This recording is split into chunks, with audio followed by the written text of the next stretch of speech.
আসসালামু আলহামদুলিল্লাহ। আলাইকুম। অনেক বর্ষাকালে পানি কুমড়া কষ্টে এই চাষ, পানি কুমড়া গাছটি তো এখানে উঠাইছি। দেখানো হচ্ছে পানি কুমড়াটি বর্ষাকালে প্রায় এত সুন্দরভাবে ৪-৫ জাংলি দিয়ে পানি কুমড়া কেজির চাষ বেশি করা হয় যায়। আর এটা কি। কিন্তু খুব উন্নত জাতের কমপক্ষে এর পানি আগে কুমড়া। এই পানি কুমড়াটা যেটা আমি কমপক্ষে নিয়ে আসছিলাম বীজ, একটা করে পানি কুমড়া ৩ কমপক্ষে ফিট ১/২ মণ উচ্চতা, ৩ এই ফিট পানি কুমড়াটা ৩.৫ ফিট হয়েছিল। উচ্চতা হয়। প্রায় ৪ আর থেকে ওজন কমপক্ষে ৮ ৪ থেকে হাতের ১০ মতো আর কেজি কি। হয়। এটা আমার নিজের চোখে দেখা। এই যে পানি কুমড়া আহ ধরছে, নিজের চোখে দেখেই আর কি বীজ আনা। এই যে তো জাংলি অনেক কষ্ট করে চারা বেশ। বানানো হয়েছে। তো এটা পরীক্ষামূলক বেশ কয়েক জায়গায় আর কি চাষ করা হয়েছে। তার এই এই যে আরো একটা পানি কুমড়া রেজাল্টটা ধরছে। শুধু দেখার জন্য।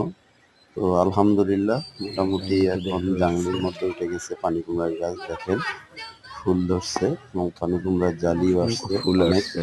অসংখ্য ফুল হচ্ছে। যদি আল্লাহ রহমত করে তো আশা করা যায় তাহলে হয়তোবা এখান থেকে ভালো একটা রেজাল্ট হবে ইনশাল্লাহ। ভালো তো একটা কিছু যারা আশা করা যায়। বর্ষাকালে পানি কুমড়া চাষ করতে চান, তো আপনারা করতে পারেন, ইনশাল্লাহ ভালো হবে।